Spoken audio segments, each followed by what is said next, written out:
Shalom, Deus de Caruaru, Frankfurt, Alemanha, 2019.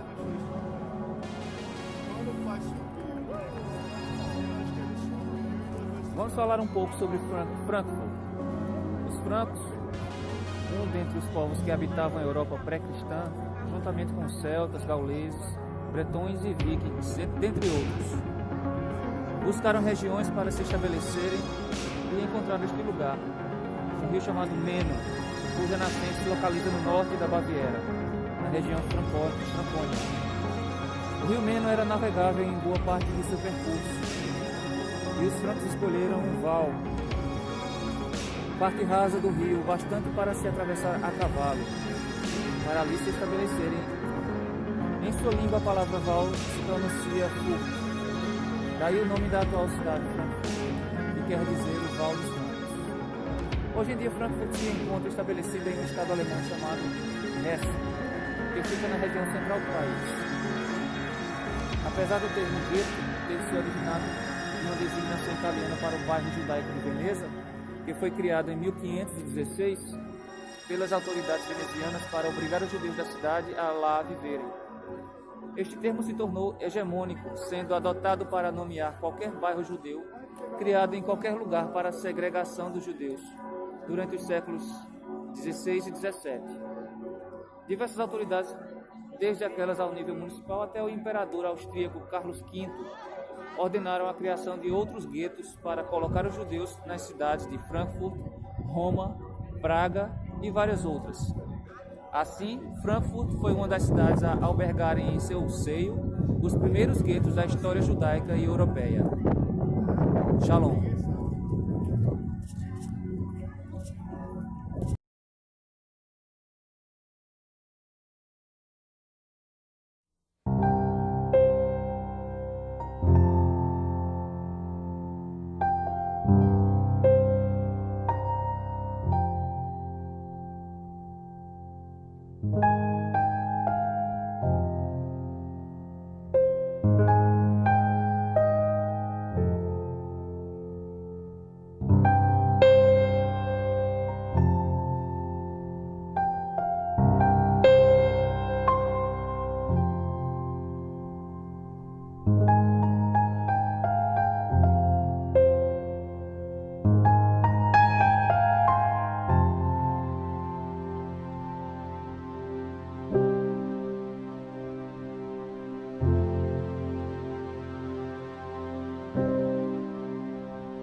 Judeus de Caruaru, Budapeste, Hungria, 2019. Shalom.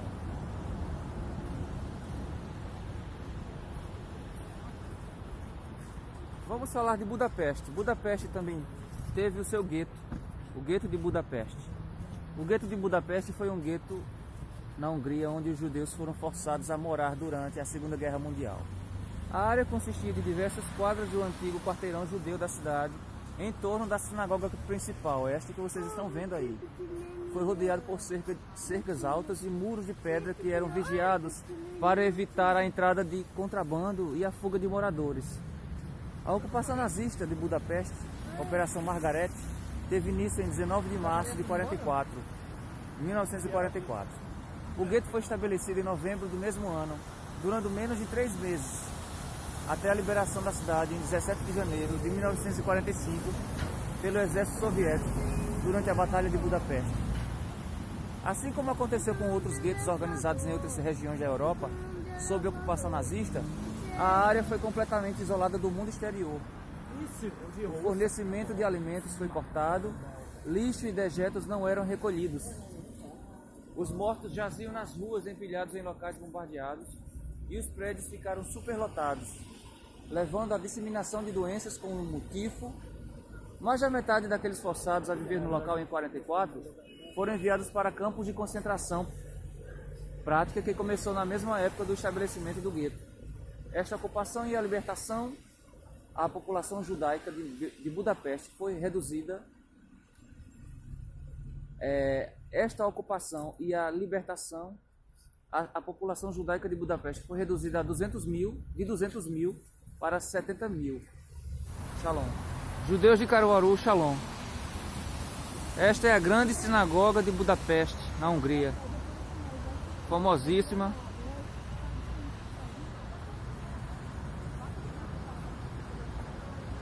Sua beleza e riqueza são inigualáveis aqui na Europa.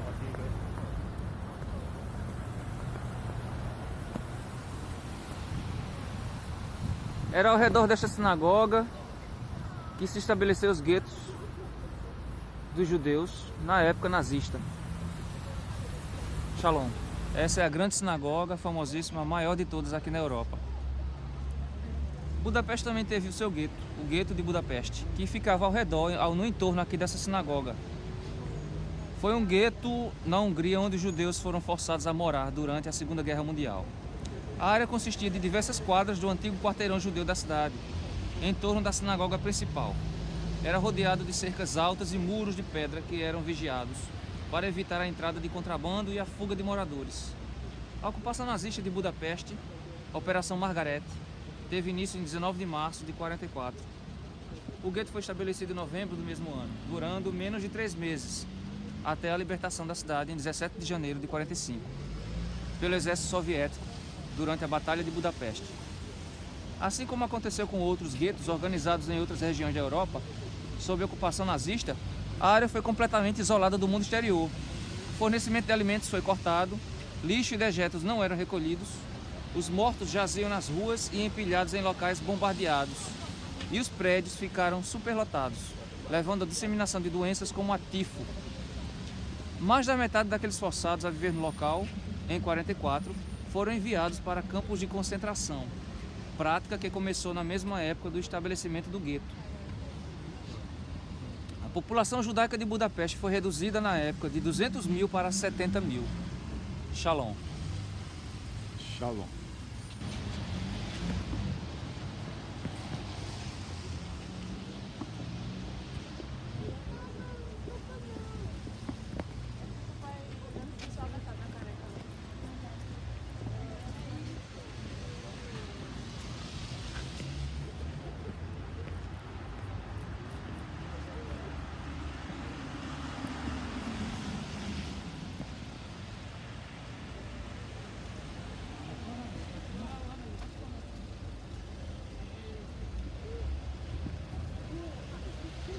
Viram?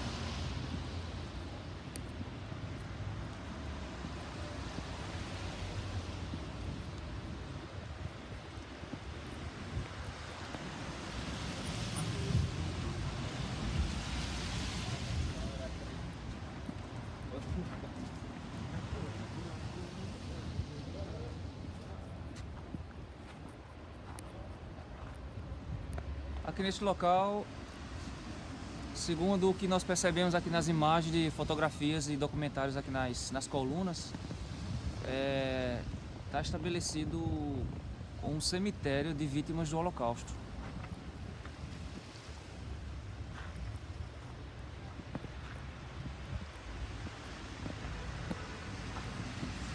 Essa área é como um pátio interno da sinagoga.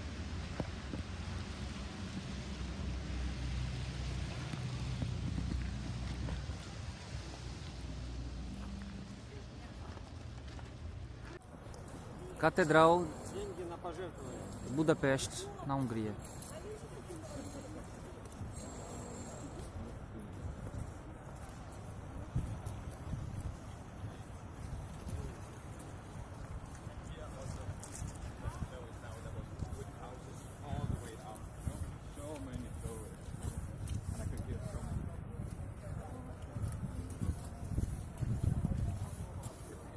Estamos aqui na frente de um palácio, que acreditamos seja o Palácio do Governo. Tem essa estátua aqui, monumento. E ao lado, bem ao lado, encontramos o maravilhoso rio Danúbio, que banha aqui a capital da Hungria, Budapeste.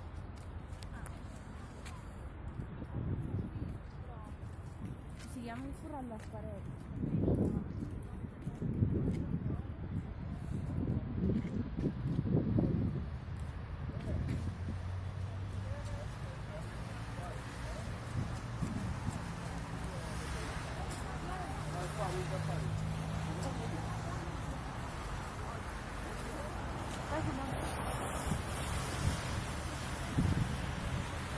E o maravilhoso rio Danúbio, banhando a capital da Hungria.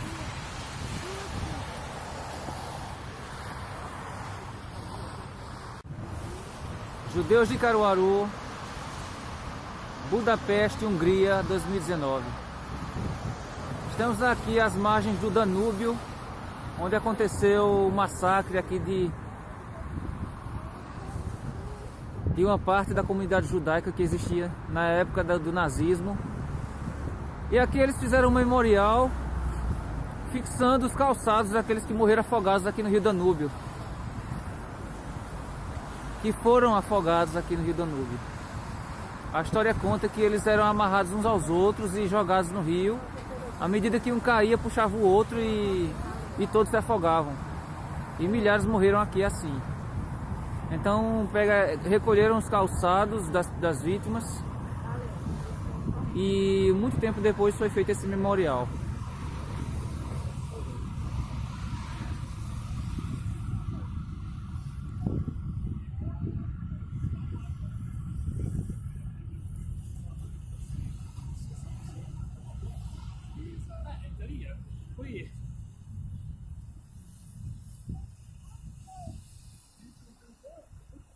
Shalom.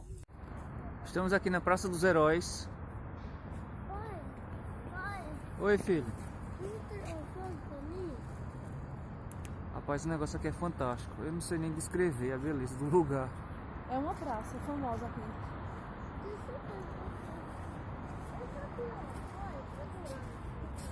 Vai ter que dar um 360 aqui, mesmo assim não dá pra terminar aqui porque atrás de mim tem um monumento aqui belíssimo. Deixa eu ver se eu consigo filmar ele aqui.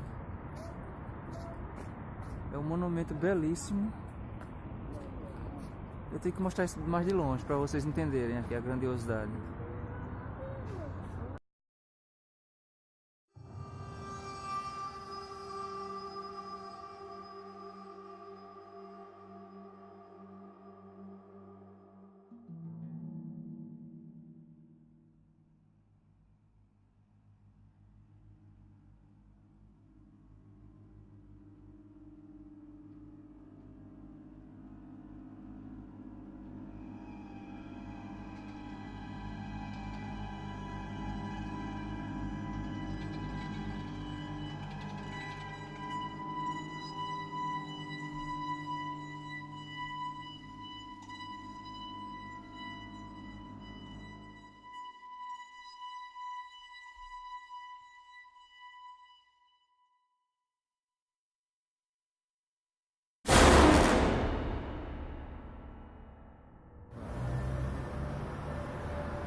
Judeus de Caruaru, Cracóvia. Deve ser imenso aí pra dentro, né, cara? Estamos na região conhecida como gueto, onde os judeus foram confinados no período nazista. Toda essa região era habitada por judeus, onde eles foram confinados e ficavam isolados até o momento de serem levados e exterminados.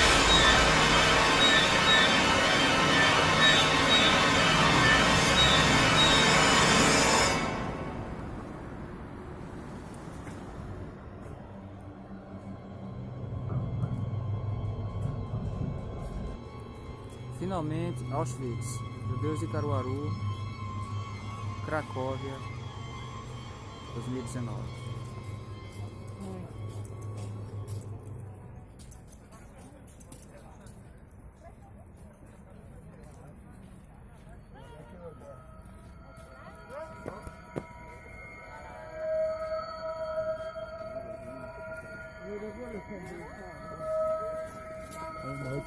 Alam mo ito, no?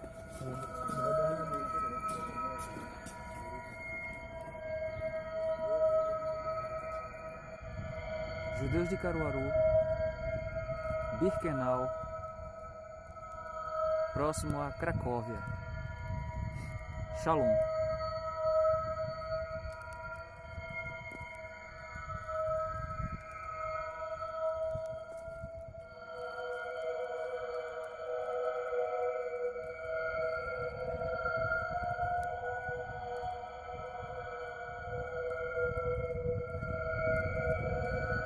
Esse e o Auschwitz I, esse também é conhecido como Auschwitz II ou Birkenau. Então o Auschwitz I e o Auschwitz II foram provavelmente os campos de concentração mais famosos da Europa e com talvez os maiores números de mortos durante a Segunda Guerra Mundial, período nazista.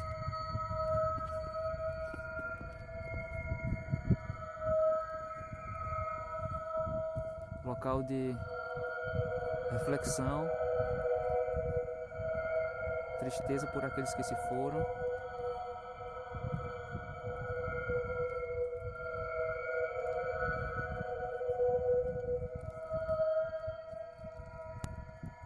Shalom.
Ne, tak jsem se, že oni je tady třeba měli nějakou chvilku, že ji drželi a pak si jsme vyvedli jako no tak to srka, no, takže no. Takže tady ta budova nebyla, jakože by tady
Vamos falar um pouco sobre Berlim. Em Berlim, poderemos visitar o Memorial aos Judeus Mortos na Europa. O Memorial aos Judeus Mortos na Europa, em alemão, Denkmal für die Ermordeten Juden Europas, também conhecido como Memorial do Holocausto. É um memorial em Berlim para vítimas judias do Holocausto, projetado pelo arquiteto Peter Eisenman e engenheiros do Buro Rappold.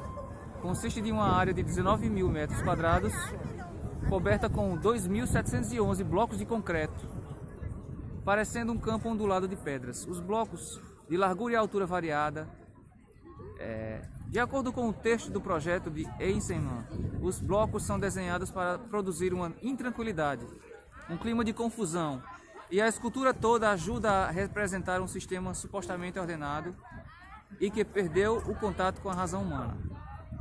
Uma cópia de 2005 de um panfleto turístico oficial inglês da Fundação para Memorial, porém, afirma que o projeto representa uma aproximação radical ao conceito tradicional de um memorial, em parte porque Eisenman não usou nenhum simbolismo. Um anexo subterrâneo, local de informação, guarda os nomes de todas as vítimas judias conhecidas do Holocausto, conseguidos através do Museu Israelense Yad Vashem. A construção do memorial teve início em 1º de abril de 2003 e foi concluída em 15 de dezembro de 2004. Foi inaugurada em 10 de maio de 2005 e aberto ao público em 12 de maio do mesmo ano. Está localizado a uma quadra ao sul do Portão de Brandemburgo, perto da Potsdamer Platz, numa distância que pode ser vista do Parlamento Federal Alemão. O custo da construção foi aproximadamente 25 milhões de euros. Ei, Daniel, dá tchau, Daniel. Dá tchau aqui pra câmera, ó. Tchau, tô vendo. Tchau com a mão, tchau. Tô vendo a neve. Como é o nome desse memorial? Memorial do Holocausto, em Berlim.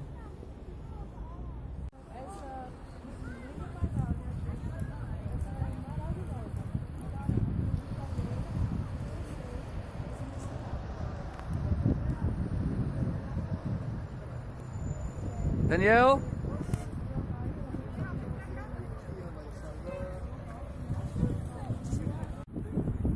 Shalom, judeus de Caruaru, em Berlim, Alemanha, 2019, no Memorial do Holocausto.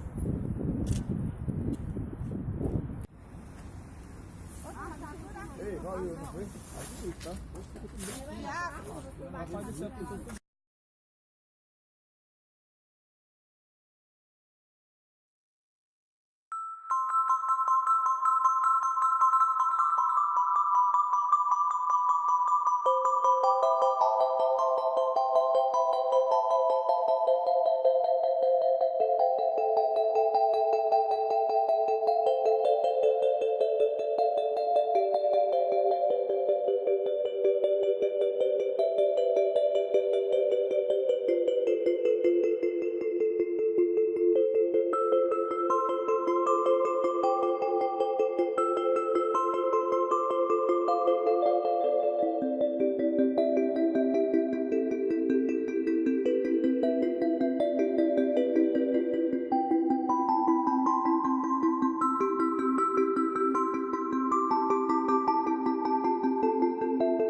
Estamos aqui nessa cidade belíssima para falar um pouco de sua história.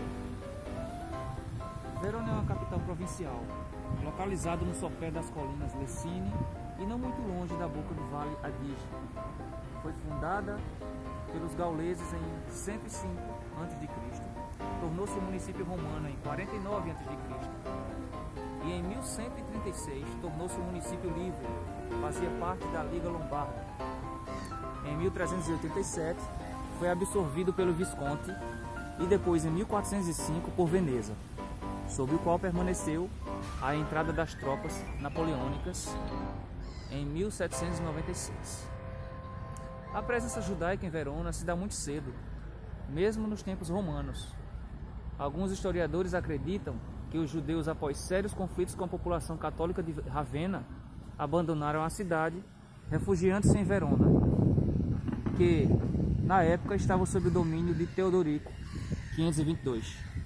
O núcleo judaico cidadão é atestado com certeza só no século X, quando o bispo Ratério contratou uma batalha amarga contra eles, condenando em particular a familiaridade mostrada pela população cristã para com os judeus de Verona.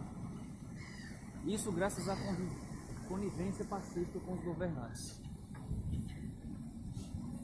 Estas informações podem ser atestadas, dentre outras fontes, a partir de uma observação contida na obra Sefer Halbur, do famoso rabino sefardita, gramático e exegeta espanhol Avraham ibn Ezra, que são atestadas pelo próprio autor em 1146, onde em Verona compôs este e outros trabalhos. A partir do século XIV, a comunidade judaica de Verona, que era formada por judeus sefarditas, entrou em contato com comunidades alemães de natureza askenazita. Deles, aprenderam a emprestar a juros, o que em pouco tempo despertou a aversão das autoridades locais, atraindo a atenção negativa da população, que passou a pressionar o governo a expulsá-los. Em 1786, após a revolta do povo veronês contra os franceses, vários distúrbios ocorreram na cidade, incluindo pilhagem do gueto. Em 1796, as tropas napoleônicas entraram na cidade e os portões do gueto foram demolidos e queimados na presença pública, em praça pública. As comunidades judaicas de Verona, sefardita e askenazita, tiveram muitas desavenças.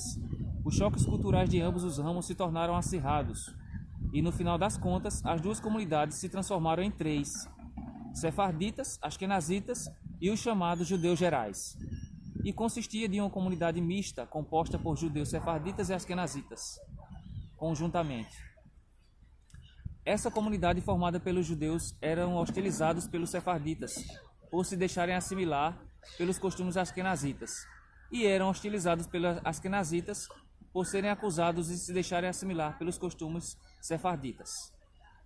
Foi na comunidade judaica de Verona que pôde-se perceber claramente a encarnação do provérbio judaico: onde há dois judeus, há três opiniões.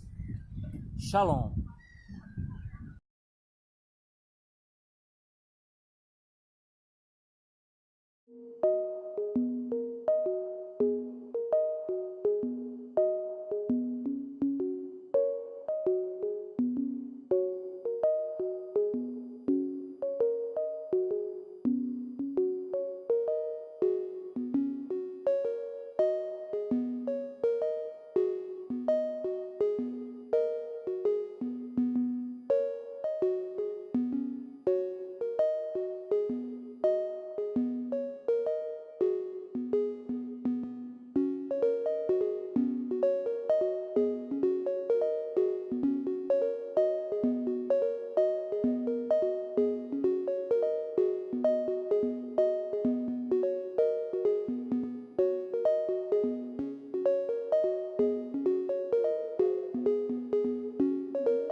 Nascer do sol aqui em Veneza.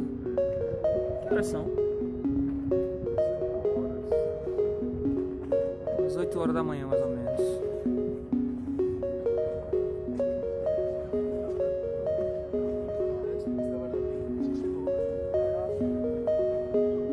O cenário aqui é muito bonito. Show.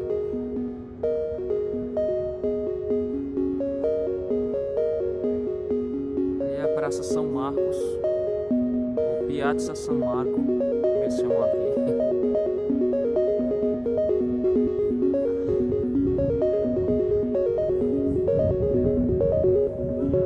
Muito bonito.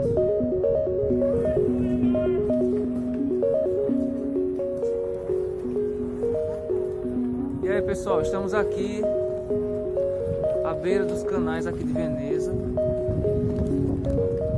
bem próximo aqui do cais, dos serviços de gôndolas.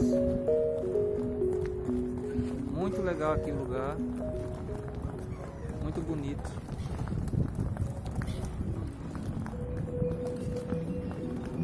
É manhã aqui, mas tá gelado aqui. Muito legal esse lugar.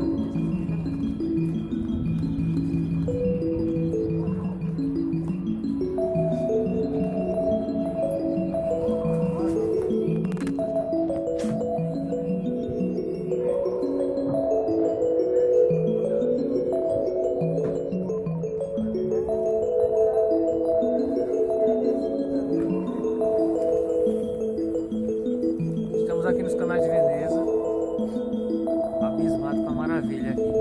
Quanta coisa bonita. Maravilha. Andando de barco, né, Daniel? Andando de barco, de gôndola. Gôndola.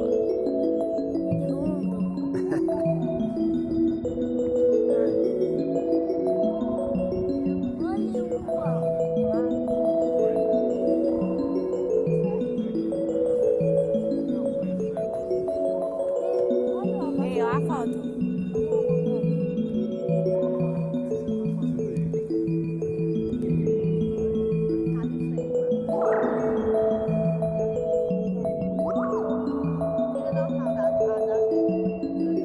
Faz cabelo. Povo, a gente tá aqui, eu não sei nem descrever a beleza do local. Estamos no grande canal agora, aqui em Veneza. É barco para todo lado, o sol brilhando e a gente vendo essas belezas aqui. É tudo muito lindo aqui. Não, vai descer agora não, nem se preocupe.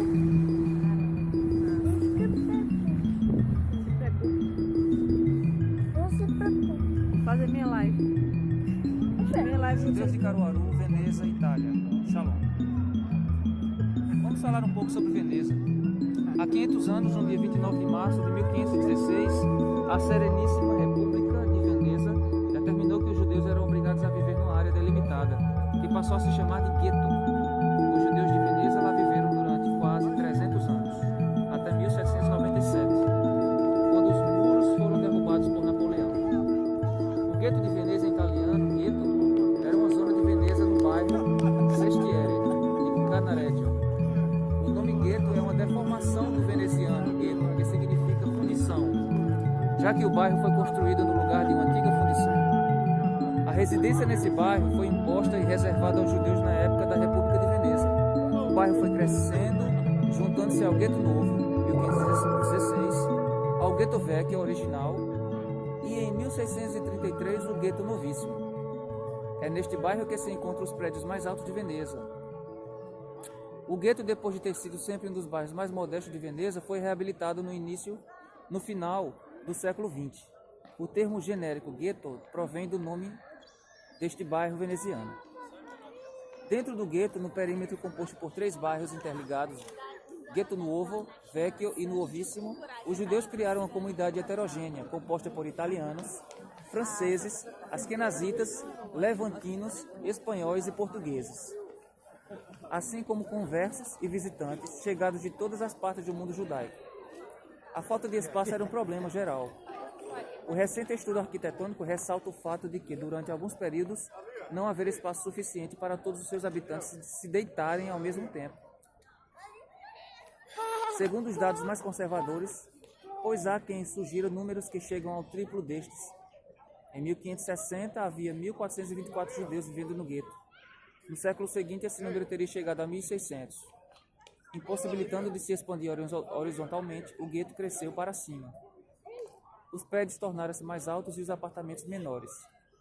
Andares eram construídos acima dos que já existiam, e as casas de 2 pisos viraram viram-se acrescidas de até 8 andares, em certos casos. Se a riqueza dividia o gueto horizontalmente, determinando em que andar alguém podia viver e de quantos metros podia dispor, a etnia o dividia verticalmente e determinava como um judeu passava o seu dia. Para as autoridades venezianas, eles estavam separados em 2 nações, os alemães e os levantinos ponentinos. Mas esta divisão legal não refletia a complexidade da comunidade. A nação alemã incluía, além de judeus askenazitas, originários de países de língua alemã, também italianos e franceses. As sinagogas chamadas de Scuole, literalmente escolas, casa de ensino, constituíam o centro da vida do gueto e do judeu veneziano. Era para onde todos se dirigiam diariamente após serem despertados pelo Shomer Laboker, guardião da manhã, com uma batida na porta antes do amanhecer. E cada grupo estabeleceu uma sinagoga, centro de convergência e principal manifestação de sua identidade. Shalom.